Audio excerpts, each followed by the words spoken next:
I'm not going to get a job. Like, I'm not going to be like other people. I'm not going to be in debt. I'm not going to be working for 40 years in a desk in a job I hate. I'm not going to do any of that. I didn't know how, but I just knew, like, no, I have higher standards for my life and I'm going to be independent.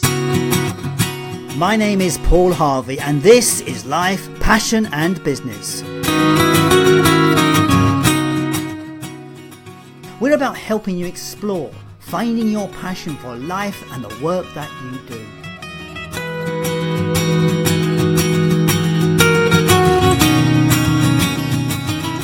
But it's so much more than that. It's about finding clues to the big life questions. What does it mean to be successful? What is the meaning of life?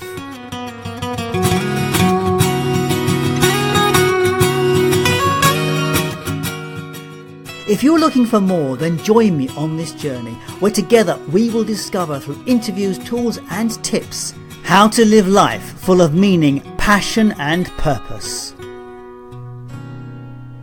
My guest on today's program is Shay Rowbottom, and she is the Chief Operating Officer and co-founder of Margle Media. That is a very stuffy corporate title and possibly why it gets abbreviated to COO. If Shay is anything, you could never call her stuffy. Bubbly, perhaps. Margle Media is a social media marketing startup based in Milwaukee. I'm sorry, that was a bit English. Milwaukee, right, I don't know. They specialise in viral video creation, and the company distributes around 2,000 videos a month, and they now average over 1 billion monthly views on that content. It is a staggering number of social media views and shows what is possible with creativity and know-how. But life, passion and business is not about me getting geeky on the marketing stuff. It is about the people behind the project and what drives them. Shay started to appear on my LinkedIn feed about 3 months ago, and it was her videos that inspired me. She's a regular contributor to the platform, making video on a weekly basis. And while her business is video, these videos are nothing to do with business. They're about life. They're about how she feels about things. They're about depression. They're about touchy-feely subjects that all human beings experience and know about, but don't necessarily want to talk about. I was inspired to reach out to this woman because she is so raw and real in these videos, and I wondered what that was about. Where was it coming from, and how did she find it so easy to express it publicly? Shay's story started with dropping out of college to pursue a music career. But after years of struggling to make it, she was dissatisfied and looking for a change. An opportunity arrived to learn viral video editing for large blogs on Facebook. It was where she met her life and business partner Luke Marlowe. Together they started Margle Media from the bedroom at home in downtown Milwaukee in spring 2016. Since then, he has scaled and is employing over 30 people and services companies like Petco and MGM. They provide social media marketing campaigns and daily video content for social media pages. And as said above, they distribute over 2,000 videos a month and get an average of 1 billion views on that content. Shay is a product of the internet generation. She exudes confidence, but there is a vulnerability. Where does it come from, and what is it that's driving this young woman to create video and be out there doing what she does? I hope you enjoy the conversation with Shay Rowbottom. So welcome to Life, Passion and Business, and today I am delighted to be speaking to Shay Rowbottom, and I know she is a video girl. She does loads of videos on LinkedIn, and that's how I met her. I just looked at this person on LinkedIn and thought, I have got to speak to her, and when I reached out she said yes, which is just wonderful. So Shay, thank you. Welcome to the program. Yay. Thank you, Paul. It's a pleasure to be here, and thanks for the kind intro. As I said to you before, I do a bigger intro when I get to know you more, so we can actually kind of dig into the details. So tell me, Shay, I know a little bit about you. I know you do viral video. I know you had a singing career or looking for a singing career at some stage. I did do my research. And, and I just how did you get to where you are now? What was the journey for you? Oh my gosh. Yeah. So to not ramble forever, but basically I dropped out of college when I was about 20. I started to pursue my longtime dream of being in entertainment. I wanted to be a singer. I kind of gravitated towards rap and towards hip hop because I wasn't the best singer. I didn't really have any classical training. I was really good at writing lyrics and composing songs, but didn't necessarily know traditionally how to sing classically. So, and I wasn't bad either. I mean, I'm a decent singer. I made it through the first round of American Idol. So, but that has to be a claim to fame a little bit. Yeah, it was a cool experience. So I dropped out of school, decided, you know what, I'm gonna just give this a shot. I'm gonna try it. I didn't have a ton of support, so I was really just blindly like going after it, you know, doing like local PR for myself. I was getting some shows. I put my own music up online. I had like, you know, everything available on the different channels, Spotify, iTunes, all that. And then I ended up meeting my life and business partner today, Luke Marlowe. So Luke is a video genius. He taught himself how to use video and how to edit when he was very young. Just total like entrepreneur, blood, sweat, and tears, like total personality for it. So I actually hired him to shoot a music video for me. And we really hit it off. We became good friends right away. We knew we wanted to work together on a number of projects. And then it kind of just sparked a romance, which is great. And around that same time, you know, he offered to teach me how to edit because he needed help with his workload. And, you know, me just not being totally fulfilled with how I was progressing in the music industry, feeling like, okay, I've been at this for a couple of years now. I'm really not making any headway. Maybe I should try something else. He got an opportunity to learn how to edit viral videos for large Facebook pages. And I thought it was a really good opportunity. I'd heard about all these page owners just making tons of passive income online. I was like, I want to do that. So I really put music on the back burner to help Luke and to learn editing and to build this, what we now have today, which is essentially a social media marketing agency. So it was really. I see on your LinkedIn profile you got +1 billion views. Can you say more about that? Yeah, so we curate trending content, whatever we think is a good story that's going to go viral, that'll be good for our page's audiences. We, obtain a license to use that, and then we edit it in a very specific style that catches people's attention right away online. Chances are, if you're on Facebook, you've engaged with or shared one of our videos. I mean, it's like very likely at this point, because we've released so many. Like we sell thousands a month. They accumulate hundreds of thousands, millions of views on each piece. So yeah, cumulatively about 1 billion views a month on, that's like the sum total of all of the views we achieve for our clients. Wow. So I mean, it was a hard road. It was really hard for me to like give up music and put it on the back burner, but I know it was the right choice. I learned so much more about marketing through starting a business, more than I ever knew when I was trying to be an artist, ironically. Yeah. And I also learned how to edit, and being an editor is also, a form of creativity. So that was really fun too. Yeah, I find that one in terms of my own stuff I do is that I do wonder how you can release stuff to an editor. Because it's like I created that and I had a vision for it. If I give it to an editor, it becomes their vision. Yeah. I mean, like, yes and no. I've had to really let go of that control too, because I can't, run a company and keep up with editing all of my own pieces of content. So there is, I feel your pain there. Like there's a bit of a struggle where it's kind of like, oh, I would have done it this way, but 80-20 rule, like you just got to get stuff done. You got to get it done. So, yeah. And I have a great team of editors. They're good listeners. So this podcast is we're called Life, Passion and Business because it's all about how you bring the essence of your life and that passion, that joy into your business. Mm-hmm. Now, clearly you had this idea of music and that's where it was all heading. And now you've changed direction into videos. So how does it manifest itself in your videos? Yeah. So, I mean, it does appear like I've changed directions, but my ultimate goal is to get back to entertainment. Ironically, it might not appear that way right now because I run a digital agency and the content I release is not musical or extremely artistic at this point in time. But I found a niche. I found that just speaking my mind, talking about the struggles of being a business owner, being a college dropout, having to learn a lot of things for myself. People really resonate with that, especially on the LinkedIn platform. I'm not sure how they would have responded had I just like came out and like, I'm here to do music again. You know, it doesn't really get people's attention off the bat. So I would say it's all related. It's all coming around. You know, I'm gaining knowledge and experience in marketing and business I never had when I was a solo artist and trying to make it on my own. And simultaneously, I'm getting back into content creation through my own videos. And I will be working my way back to, you know, I have like some poems coming out. I haven't actually recorded a song yet, but I have some tricks up my sleeve, so we'll see, you know, how the journey pans out.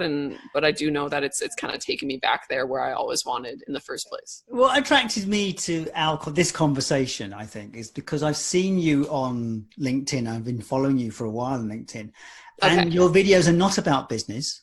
They're about they're about life. They're about life. They're about how you feel. They're about emotions. They're about mental health. They're about the things that people don't want to talk about. Oh yes, so many emotions. Yeah. And do you find that easy to do? Yeah.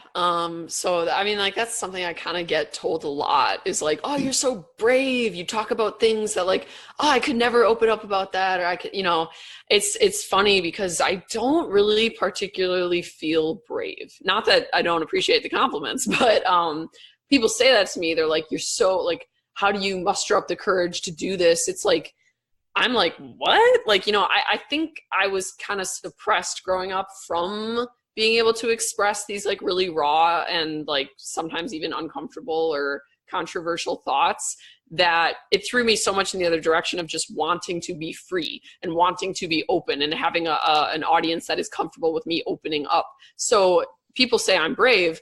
I say, I'm just actually doing what's very liberating for me, which is to finally get all these things off my chest that I feel like I've had to hold in for so many years. But what is interesting about your presentation style is that although you are talking about some quite raw things for you, you do it in such a quirky, comical way. Yeah. So it's like, you know, it's like some of the stuff you think, shit, she just said that. And it's like what you said is actually quite like, that cuts. And yet you say it in a way that's like, you know, it's like, oh, well, that happened. You know, you say, and I can't think of an example but right. That's what gets me. They're like, oh, okay, that's interesting. Right. Now, is that because you are not really engaging with it? You're kind of surfacing it, how is that done?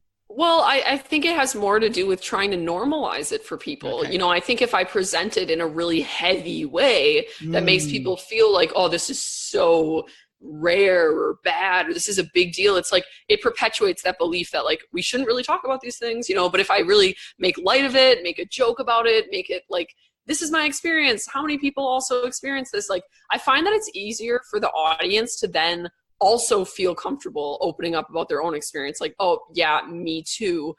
Whereas if I put so much if I make it out to be such a big deal, then other people who've also felt that way or experienced that will also feel like it's too big of a deal for them to come forward. So I try to just normalize that. Yeah. That's good. It's interesting. So was this always a big dream? Are you heading to the big dream? Is this kind of like the big vision? I'm heading to the big dream, Paul. Yes. Is this the big vision for you? Are you striving towards a big vision as such? Yeah, absolutely. You know, obviously right now my focus is still very much on growing my business. Yeah.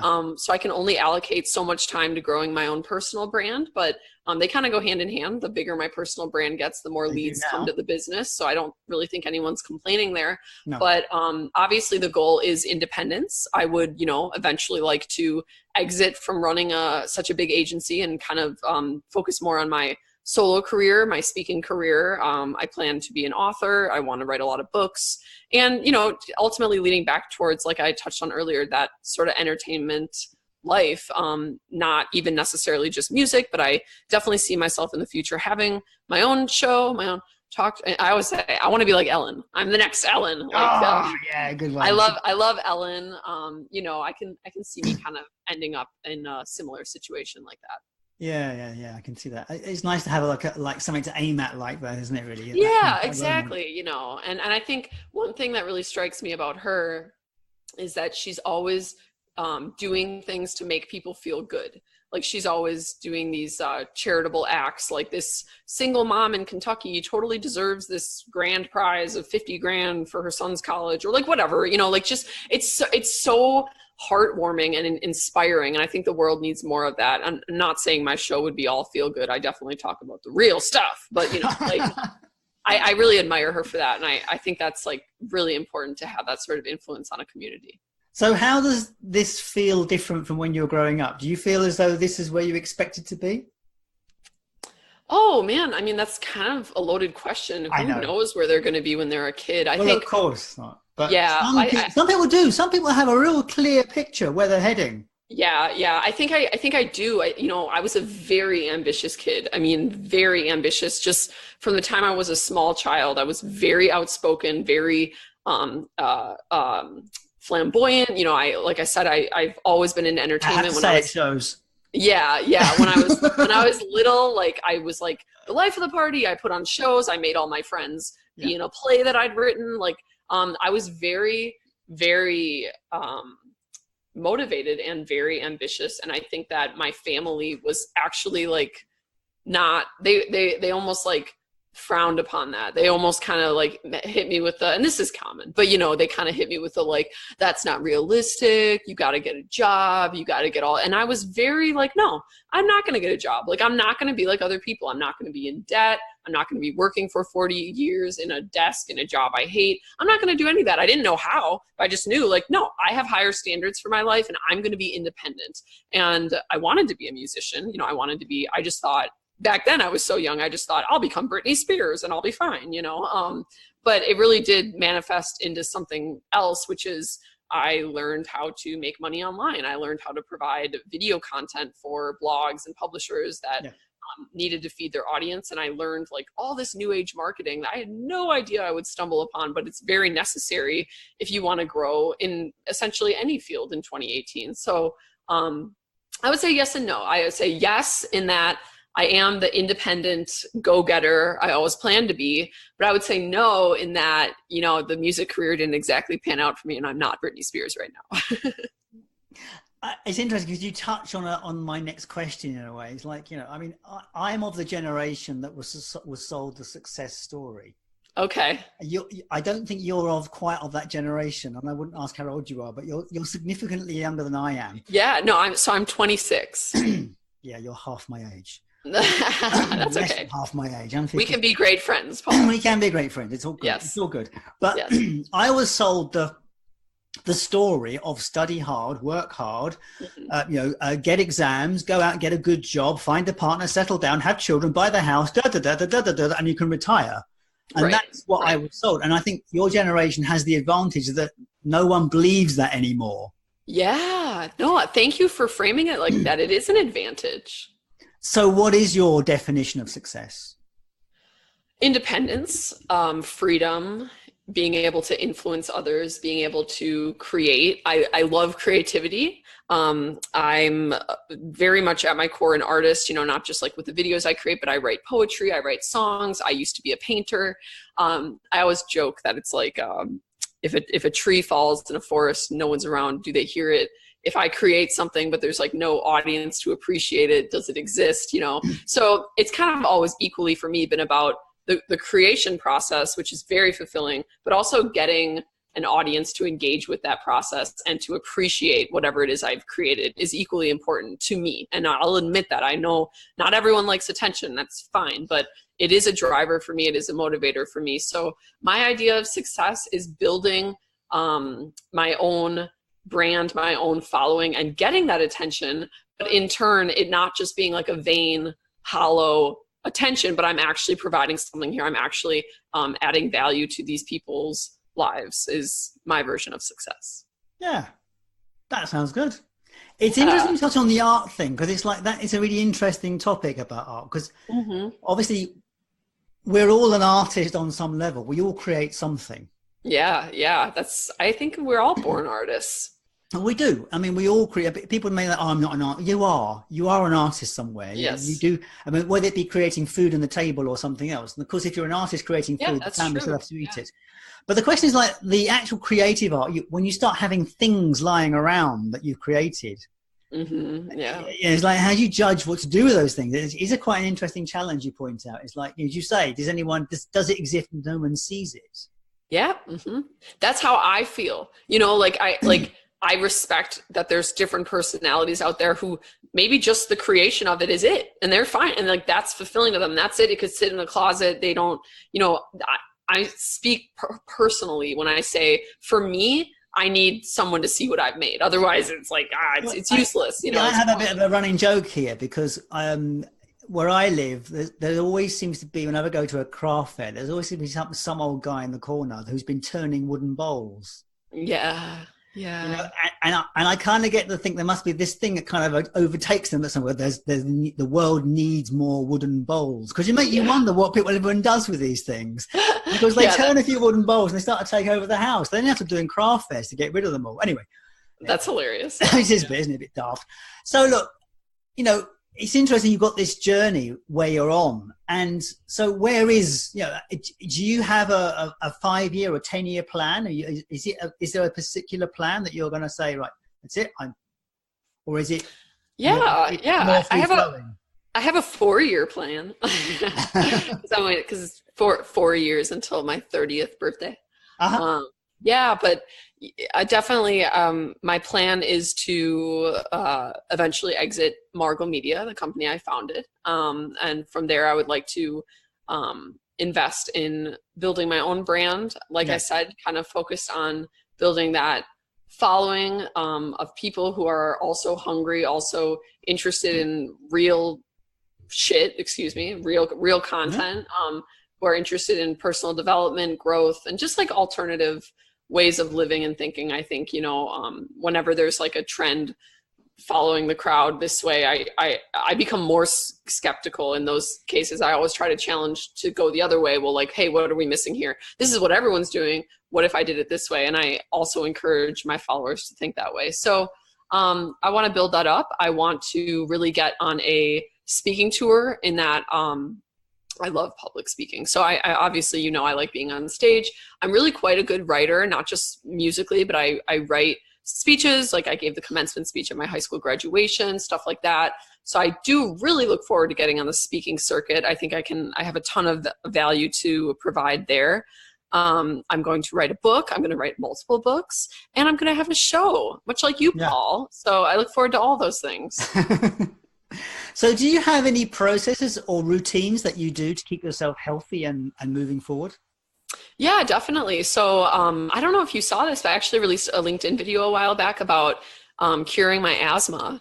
So I struggled with breathing. Yeah. And that's a very hard, it's just a terrible thing for anyone to deal with. I wouldn't wish the feeling of not being able to breathe on anyone, but it's especially hard when you're a singer and you're trying to control your breath. So it held me back in music. I had to cancel shows because of it. Sometimes I had horrible asthma for many years, and it just crippled me.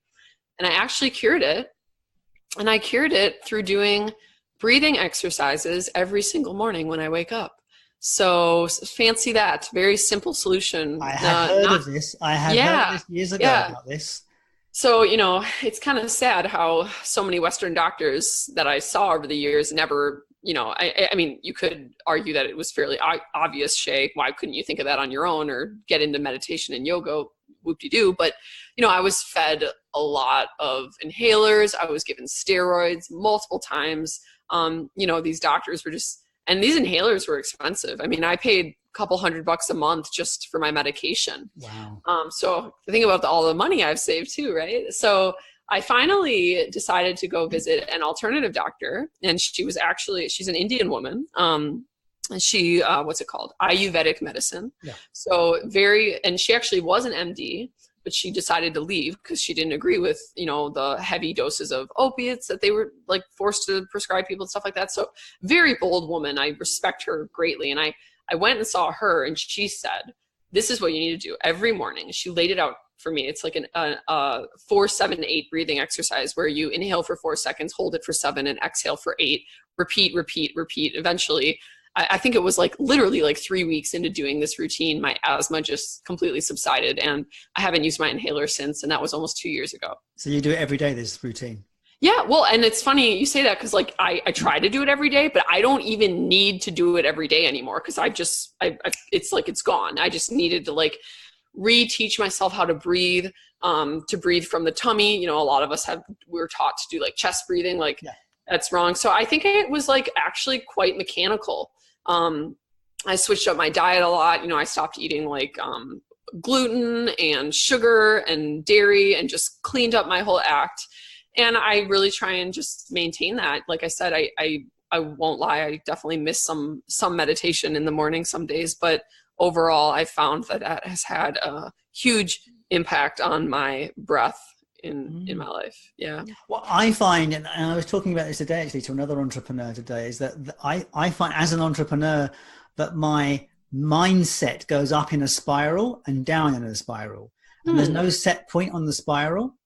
And so I have to have strong morning routines to keep the spiral heading in the upwards direction. Oh, okay. Because if I don't, I can easily find myself, something can hit me in the day and it takes me down. Mm-hmm. And then if I allow it, I can start sinking, and then I get well, and that's the other thing you said the words, something can happen that can bring me down, which is another thing that I've learned. It's a lot easier to deal with stress and stressful situations that come your way throughout the workday, actually, when you breathe every morning. So like when I meditate every morning and do the breathing routine, and then I go to work and like some shit hits the fan and like there's some stressful fires I got to put out, I am way more able to I'm way less reactive when I've like breathed that morning, when I've done my meditation. I find that very fascinating. Like for anyone who feels like they're triggered easily or they just get stressed out and their mood flips so quickly, dude, meditation. Like there's apps out there to get you started. I know it can be hard when you're like a crazy career person to like center and like focus, but like meditation all day, man, it really helps with those stressful times. I think the safety thing I've got to realize, as I'm now 55, I'm 55. What I've got to realize, I realize is it's all a story. Everything's all a story. Everything's a story. That's cool. And it's just a story. And it's just like, and you hear someone going off and it's just a story. Get off the story and you'll be fine, you know? Right. Like everything in existence right now, everything that we're a part of, like will be carried on through story long after we're even here, which is kind of. Well, how many times has something happened that you've got all hyped up about, got frustrated about, and then afterwards it's dead and no one remembers it? And you think, so, well, what happened there then? Yeah. What was all the fuss about? You know, exactly. I mean, it's actually really liberating to get to that point in your life where you've noticed that happen so many times where you're like, what was I so upset about last year, last month, last week? And then it eventually hits you like real time, like, oh, this stress I'm experiencing right now, it's not even real, because in a couple months from now, I'm going to look back and laugh about it. Like, why was I so stressed out? That was nothing. I think the most amazing conversation I was in a few months ago, I went to an event where there was a cosmologist talking. Ooh. And she was saying that from research, we can tell you that when you look at matter, it's 99.999% no thing. Really? Yeah. And what's left is a series of vibrations and energies that are governed by the laws of physics. Mm-hmm. Mm-hmm. So if everything is made of that, we're literally just a projection. Right. And I think there's another cool statistic. I'm going to kind of butcher it right now. I'll try and articulate it, where like, it's something about like everything in existence, like all of the molecules and wavelengths and everything passing through. Now, like actually the human eye only has access to visibly be able to see like 1% of like what's like there could literally just be like a freaking, what do they call them, reptilian in front of me right now, and I can't see it because like the human brain is limited and we forget that. Like you can't see all the, like, you ever have like your pet, do you have a dog or a cat? I used to have cats, not anymore. Like did you ever like feel like your cat like saw a ghost and you were like, what do you do? What are you looking at? Yeah, exactly. It's like I truly believe there's like things going on we can't see. And unless, you take a nice dose of hallucinogenics, that'll usually be the trick. But nonetheless, it is fascinating to think about. It is, isn't it? When you think about there are other, I mean, obviously we accept the world as we see it. And of course, everything, there's the thing, everything that we see, our brain sorts out. So we actually don't see anything in real time. We see it a little bit past when it actually happened. Yeah. And here's the thing. Now light and sound travel at different speeds. Yes, that's true. But when we look at someone speaking, the lips and the sound is in sync. And the brain must have sorted that out. That is true. It is, isn't it? And when I heard that, I went, oh yeah, of course. So or is it just because like you're so close, you're in such close range of that person that the distance in the light and the sound hitting you is not that great? So we adapt to it, and we adapt to it. There will be a difference, though. There will be a slight difference, very tiny. I thought. As you say, not a lot. Yeah. So look, I got to the point. This is the point in the show where I ask you this question, and the question is really: is there anything that I should have asked you that I haven't? Oh wow, that's quite the question. I don't know. It's your job to provide the questions, Paul. I could think of something. Possibly is, but what would you want to tell? What would you want to tell people if, as the speaker that you are? I would want you to ask me how I overcome fear, because fear is a motivator for a lot of people. How do I overcome fear in order to progress in my plans and ultimately reach my goals? Good question. Wish I thought of it. There you go. So how do you overcome fear, Shay? Yes. Okay. So a couple of things. I won't lie. I've definitely been motivated and driven by fear in my life. I'm not going to ever sit here and act like I'm just totally enlightened and can follow my heart without any, getting in my own way. It's not true. Like I've definitely gotten in my own way. And I think fear held me back for a long time in terms of just trying to go after my music career, trying to start my own business, that sort of thing. So here's what it comes down to is, one, you can follow the fear, which I've done. Like I have experience with this, but you will inevitably hit a breaking point if you go down that road where you follow the fear, because inevitably you will be so miserable at one point in time, having been led by this fear. You kind of snap and you kind of wake up and realize like, I've had it, I'm doing this. That's kind of like, I feel like I kind of got to that point, like in college, for example, when I like wasn't pursuing music. I knew I wanted to do it since I was a little girl, but I was like, no, I'll get a degree. I'll do the cookie cutter life, blah, blah, blah. And then it's like, you're just miserable, like semester after semester, lecture. And like, you just snap. You're like, I'm sick of being driven by fear. I'm sick of this. Like, I don't care if I get laughed at by every single person on the planet. I'm getting on that stage and I'm performing a song. I'm doing it. So if you are in that fear state right now and you find yourself in that place where you're really like, I'm controlled by fear. I can't do it. I'm scared. I'm going to fail. I'm scared of what people think. I would honestly just tell you to chill, because I guarantee you're going to hit a breaking point and it's going to flip for you and you're going to realize, you know what, all this fear is not worth it. I'm going to go for my dreams. Or on the very dark flip side, you end up like in a miserable vegetative state as a human. And this is like literally what drives people to suicide. I mean, why do successful businessmen in their 50s all of a sudden are found dead by their family? It's like because they like they hit that breaking point, and instead of turning around like, you know what, I am going to follow my dreams, I'm not going to be driven by fear, they gave up and they tapped out. And that's really sad, and I don't want anyone to ever reach that dark place. So that's what I'm saying now. Don't be driven by fear, or if you are driven by fear, there's a good chance you're going to hit a breaking point and it's all going to turn around for you anyways. Now, if you're more ambitious and you're like, okay, I'm kind of driven by fear, but I feel like I could do this. I got some fire in me. I'm ready to go. Then I would urge you to remind yourself of death, because I think as humans, we almost kind of, not all of us, but a lot of us kind of tend to think we're, immortal.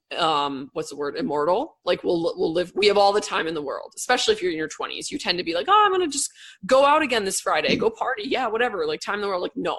Your time is limited, and what you invest in today is going to have an impact of where you actually see yourself sitting in 10 years. So use death as a motivator. Hey, you're afraid of people laughing at you because of this business you want to start, thing you want to do. Hey, guess what? They're going to die too. So who really cares in 100 years who's going to be laughing at you? Like, you're going to wish you did what you wanted. And I think that there's a very shallow happiness that comes from living for others. You might feel like you're doing the right thing by like, oh, well, my mom wanted me to be a nurse, so I'm going to be a nurse. Like, it might almost kind of feel fulfilling in the beginning, but I guarantee you at the end of the day, if you would have just kind of like let your mom down and slightly dissed her and been like, no, you know what, I want to be a mechanic, whatever, that fulfillment you feel from doing what you truly want and living life in your own image instead of hers will greatly impact your mental health for the rest of your life. Yeah. So, end rant, I'm done. But basically, those are a couple routes you can take with being held back from fear. I think that a lot of people just need to realize in their own time that, like, hey, this is not worth it for me anymore. Yeah, I think the book that on fear for me was Susan Jaffer's book, which was Feel the Fear and Do It Anyway. What is it? I'm gonna write it down. Feel the fear and do it anyway. Ooh, I like that. It's Susan Jaffer, I think her name is. It's a lovely book about the story of fear. That title like says it all. Like, because even when you reach these breaking points, you don't necessarily, it's not like you're void of fear. You're just learning to work through the fear, which I'm guessing she gets at it in this book, which is very powerful. It does. It's a powerful book, actually. Good. Thanks for the recommendation, Paul. So here's the question. Now, I appreciate in your tender years, you may not have an answer for this question. But oh boy, try me. For you, at the gentle age that you are, so gentle and tender, we come to this earth, we grow up, we have families, children, we do all the things that we do, and then we leave. Mm-hmm. What's it all for? What's the meaning of life? Oh my God. I mean, like, it's so funny. The like nihilist in me is just like inclined to say nothing. I mean, like, I don't know. Okay. So here's actually what I will tell you, because this is my experience. It's your view of it at this point, and it probably will change, but what's you now? So yeah, this is what I believe. And this is a little bit of what I've studied is, I am quite actually fascinated by death, and I'm quite fascinated by the idea of reincarnation.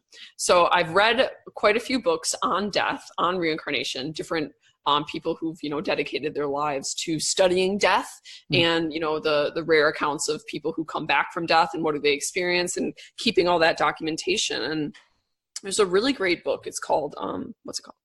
The Fun of Dying. The Fun of Dying. I forget the author, but look it up. It's a phenomenal book, and it essentially talks about this place we go to when we die, which many could, relate to heaven or whatever you believe. But I actually believe that we live multiple lives, and I think I am a very old soul. I have a hard time believing that this is really my first time here. I just think there's different moments we come across in life where we kind of feel the wiser and we don't know why. And when I'm like, why do I know this? Why do I have this gut feeling? You've experienced it before. Like, there's something so real about this idea of living multiple lives. And I think we continue through these different lives, and we decide to keep returning to Earth in different, maybe different gender, different race, a different country, different experience each time, to learn all of the lessons we need to learn to become God. And it's like graduation when you finally get to the end of, you ever meet someone, you're like, oh, you're such an old soul. Well, literally, maybe they are. Maybe they're like at the later journey of their life, they're just like back for one final lesson, and then they've totally graduated to a godlike state where they don't need to be human anymore. They've achieved everything. And I think it's hard for people to follow this belief, because in a lot of these books about reincarnation I read, what they talk about is really choosing your own family. When you decide, when you're like in heaven and you're in this limbo place, you decide, I want to go back. I want to go back now to learn the lesson of independence or whatever it is.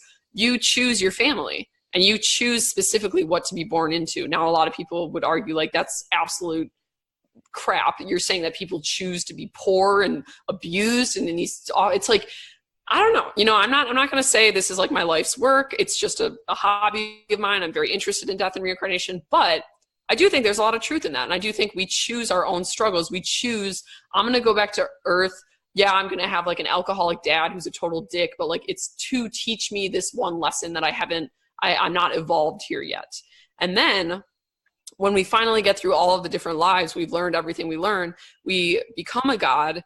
And then one of the things the book talks about is you then have the choice to return to earth as an angel, which I think is really cool. So if you've ever met someone in your life who like just came out of nowhere and like saved your life, and then like, who were they? I mean, we do hear stories about that, these weird figures who don't really exist, but are just like helpers. Oh man, it's cool. It's cool to think about and to talk about. So I kind of think that's the meaning of life. I think we're all human because we have human lessons left to learn, but we're all heading towards that godlike state. We're all trying to achieve nirvana, and this is how we do it, through multiple lives. That sounds brilliant. Thank you. I hope I articulated that well. It's a side hobby. I love it. Yeah. Mm-hmm. So what kind of people do you want to talk to? What kind of people work with your business well? Who should we invite to come and chat to you? Oh, that's a great question. So, I mean, it really varies. I always am very fond of like anyone who has a product that they're trying to get off the ground that's easily marketable on social media. So for example, a lot of the endpoints we have available for distribution on products are millennial pages. So we do really well with like fun, like millennial card games, different gag gifts, those sort of products. But it's like really anything. Anyone who has a product or service they're trying to get off the ground, we can come up with a creative proposal for it, and we can get you sales and traffic online. So anyone with a budget, I guess. Anyone with a budget. That sounds really good. Okay, so I won't ask for, I'll put the details on the page so that people can find you. And I guess I would say literally anyone who is feeling overwhelmed with the frustrating and confusing social media landscape, who just feels like, I'm trying to maximize my business online, but this just isn't really my thing. I don't understand ads. I don't understand content. When am I supposed to post? We do all that for you. So like if that's where you're at, if you need content for your blog or your brand or your product, that's really where Margle shines and where we come in. Okay, that's great. Yeah. Is that the best place to connect with you, or LinkedIn? LinkedIn. You can visit the website www.marglemedia.com. You can email me personally. My email's on my LinkedIn. Yeah, so I think that'd be good. That sounds good. So Shay, thank you so much for your time today. It has been a pleasure to talk to you. Thank you. Yeah, it's been a pleasure being on the show. That's great. So thank you very much, and maybe we'll talk again sometime. All the best. Yeah, absolutely. Thanks, Paul. Cheers. So that was Life, Passion and Business with Paul Harvey and my guest, Shay Rowbottom. You can get in touch with Shay at marglemedia.com and of course on LinkedIn. And all of those links and details will be on the podcast website at lifepassionandbusiness.com. So thank you for listening, and while I have your attention, did you check out this little podcast short this week, The Morning Routines? I would love to know your thoughts. Was it useful? Comments on the Facebook page, please. Are you listening from Apple Land? Can I ask you to give us a rating? Those little stars are so very useful, and they raise our profile on the Apple and other platforms who share that data. Thank you for listening. As ever, I appreciate your time and attention, and I will catch you later.